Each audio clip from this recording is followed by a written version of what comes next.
এগুলো কি বলতো, এগুলো হচ্ছে টক পালন।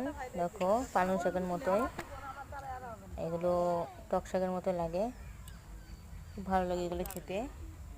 দেখো আমাদের জমিতে চাষ করা হয়েছে টক পালনগুলো।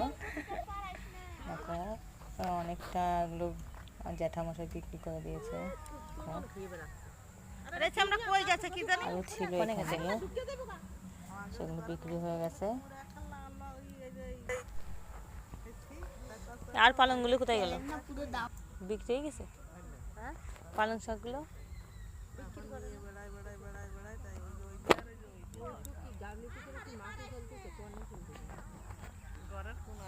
ফেলতেছে